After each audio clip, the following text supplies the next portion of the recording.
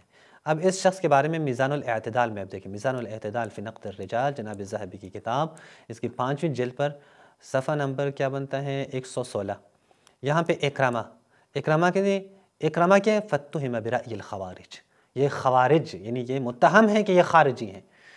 دوسرے صفحے پہ آپ دیکھیں، یحییٰ نے کہا یہ کذاب ہیں، یہ جھوٹا انسان ہے۔ پھر کہتے ہیں کہ دخلت علی علی بن عبید فاذا اکرم فی وثاق عند باب الحشر، یہ راوی کہتے ہیں کہ عبداللہ بن حارث کہ میں علی بن عبید کے پاس گیا تو میں نے دیکھا کہ اکرمہ وہ باندھا گیا ہے، اور میں نے کہا کہ تم اللہ سے ڈرتے نہیں ہو؟ تو اس نے کہا ان ھذا الخبیث یکذب علی ابی، یہ خبیث میرے باپ پہ جھوٹ باندھتا ہے، یعنی ایک جھوٹا انسان ہے۔ اب آپ دیکھیں، یا ابو شعیب نے کہا سألت محمد بن سیرین عن اکرمہ، محمد بن سیرین سے میں نے اکرمہ کے بارے میں پوچھا تو اس نے کہا ما یسؤنی ان یکون من اہل الجنہ ولکنہ کذاب، اگر وہ جنت جانا چاہیں تو مجھے کوئی وہ نہیں ہے، اللہ اس کو جنت لے جائے تو لے جائے، مجھے کوئی پرابلم نہیں، لیکن جھوٹا راوی ہے، جھوٹ بولتا ہے۔ اچھا، پھر ایک اور صفحے پہ آپ دیکھیں، یہاں پہ بھی کیا کہتے ہیں کہ اکرمہ ایک دفعہ مسجد کے دروازے پہ آیا، اس نے کہا اس مسجد میں جو بھی نماز پڑھ رہے ہیں وہ سارے کے سارے، جتنی بھی مساجد میں ہیں ما فیہ الا کافر، سارے کافر ہیں۔ بالکل آج کے تکفیری نا اپنے وہ پرانے تکفیری اور ناصبیوں کے راستے پہ چل رہے ہیں، دیکھ لیں آپ اس وقت سب کو جو ہے کافر کہہ رہے ہیں۔ وَكَانَ يَرَى رَأْيَ الْعِبَاضِيَّہ، خوارج کی رائے رکھتا تھا، یہ خوارج کے مذہب سے تعلق رکھتا تھا، اور مغرب میں جو خوارج ہیں انہوں نے اس سے دین بھی لیا ہے۔ کانا یرا رأی نجزۃ الحروری، تو ایک اور صفحے پہ آپ دیکھیں، مصعب الزبیری کہتے ہیں کانا اکرمہ یرا رأی الخوارج، یہ خوارج کی باتیں کرتا تھا، خوارج کا عقیدہ اس نے اپنایا تھا۔ اکرمہ عباضی تھا، کانا یأتی الامراء، جو حاکم لوگ تھے ان کے پاس آتا تھا یہ، فیطلب جوائزہم، اور اس سے پیسے مانگتا تھا، اپنے انعام مانگتا تھا۔ ظاہر ہے جو ناصبی ہیں، خوارج ہیں، ناصبیوں کو شروع سے ہی بڑے پیسے ملے ہیں درباروں کی جانب سے۔ مصعب زبیری پھر بھی کہتے ہیں کہ یہ خوارج کی رائے فطلبہ متولی المدینہ، متولی مدینہ جو ہے اس نے اسے طلب کیا، یہ پھر غائب ہوا اور یہاں تک کہ یہ پھر مر گیا۔ اچھا، یہ جو ہے آپ دیکھ سکتے ہیں کہ یہاں پہ ان کتابوں میں اور ان حوالوں میں، اور خود صحیح بخاری کی جو کتاب ہے اس میں آپ دیکھ سکتے ہیں کہ اس میں ایسے افراد موجود ہیں کہ جو متہم ہیں، جو خوارج ہیں، جو کھل کر اہل بیت سے نفرت کرتے ہیں، اور خوارج ظاہر ہے خوارج مولا علی کی تکفیر کیا کرتے تھے، تو اس کتاب میں ایسے لوگوں سے روایات نقل ہے کہ جو مولا علی اور دیگر اہل بیت، امام حسن اور امام حسین کو گالیاں دے رہے ہیں، امام حسن کی تنقیص کر رہے ہیں، امام حسین کی تنقیص کر رہے ہیں۔ نام اس کے علاوہ بھی ہیں انشاءاللہ، لیکن ہم کوشش کریں گے کہ وہ افراد کے جو صحابہ میں جن کا شمار کیا جاتا ہے اور وہ صحیح بخاری کے راوی ہیں، وہ مفصل انشاءاللہ آپ کی خدمت میں ہم نیکسٹ جو ہمارے ویڈیوز ہیں اس میں انشاءاللہ بیان کریں۔ وآخر دعوانا الحمدللہ رب العالمین۔